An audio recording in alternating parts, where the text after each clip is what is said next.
Shalom, selamat pagi, selamat hari Minggu buat kita semuanya. Selamat melayani untuk kita yang melayani hari ini. Selamat menikmati ibadah untuk kita akan beribadah hari ini. Satu perenungan dari firman Tuhan 1 Petrus 1 ayat 1 Petrus 1 ayat 3 sampai 9 tentang hidup yang penuh pengharapan.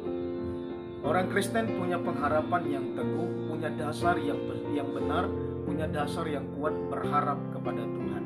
Bahkan pengharapan kita pengharapan yang lahir dari pekerjaan Tuhan sendiri. Yaitu apa?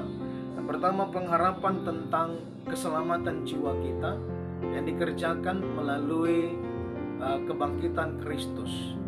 Artinya kebangkitan Kristus menjadi jaminan kepastian bagi kita bahwa Dia Tuhan yang telah mengalahkan maut. Kemudian Dia bukan sekedar bangkit, tapi Dia naik ke sorga, menjamin keselamatan, menjamin sorga bagi kita. Dan pengharapan ini adalah pengharapan yang menjadi dasar yang teguh bagi kita bahwa kita punya tujuan yang jelas kemana kita nanti, kepastian yang jelas setelah kita nanti dipanggil Tuhan, kita kemana. Kita sudah punya jaminan yang teguh di dalam Yesus Kristus. Demikian juga selama kita di dunia, bagaimana dikatakan dalam ayatnya yang kelima, kita dipelihara oleh kekuatan Allah. Kita dipelihara oleh kekuatan Allah. Kita berharap tentang sorga, tapi selama kita di dunia dalam penantian keselamatan itu, kita tetap dipelihara oleh Tuhan. Kita tetap dijaga oleh Tuhan. Maka dikatakan Dialah Allah Immanuel, Allah yang selalu beserta dengan kita. Demikian juga dalam ayatnya yang ke-6, kita juga dalam pengharapan itu diberikan pengertian dalam proses kehidupan kita, dalam perjalanan kehidupan kita. Tentu banyak pencobaan-pencobaan, tentu banyak tantangan demi tantangan.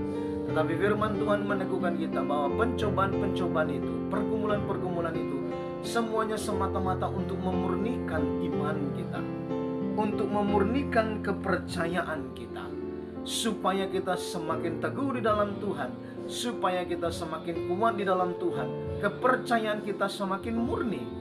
Bahkan juga kita semakin diteguhkan dengan segala pertolongan Tuhan melalui setiap pencobaan-pencobaan itu. Bahwa janji Tuhan dalam ayat-ayat sebelumnya bahwa Dia akan memelihara kita dalam segala kehidupan kita. Jadi ketika ada persoalan pencobaan-pencobaan datang, itu semua diizinkan Tuhan semata-mata supaya kita menikmati pemeliharaan Tuhan, supaya kita menikmati kuasa Tuhan. Dan disitulah iman kita akan dimurnikan, iman kita akan semakin takjub kepada kuasa Tuhan. Iman kita akan semakin melihat pertolongan dan keajaiban dari kuasa Tuhan. Karena itu pengharapan kita dalam penantian pengharapan itu, selama kita berada di dunia, hidup yang penuh pengharapan itu akan terus menolong kita melewati setiap proses kehidupan, proses pemurnian iman kita. Karena memang dikatakan juga dalam Ibrani 6 ayat 19 itu, ya, pengharapan itu adalah sahu yang kuat. Jadi pengharapan itu menjadi sahu yang kuat, artinya menjadi tonggak, ya, menjadi tonggak yang benar-benar akan menolong kita tetap percaya kepada Tuhan Yesus Kristus sebagai Tuhan dan Juru Selamat kita.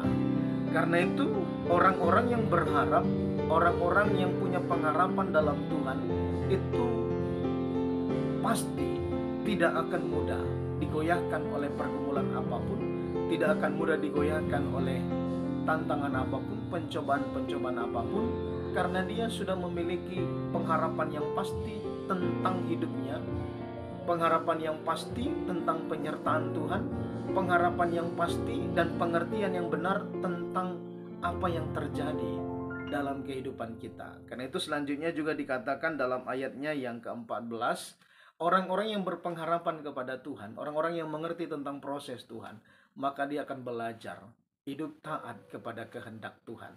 Dia akan belajar hidup setia kepada Tuhan, hidup menuruti kehendak Tuhan, bukan menuruti hawa nafsunya lagi. Karena dia sadar bahwa hidupnya sudah diselamatkan.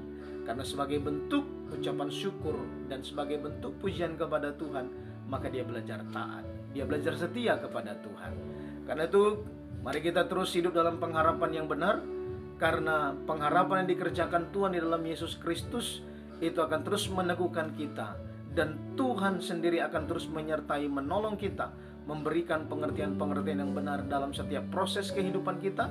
Dan mari kita belajar taat juga kepada setiap kehendak Tuhan dalam setiap proses kehidupan kita.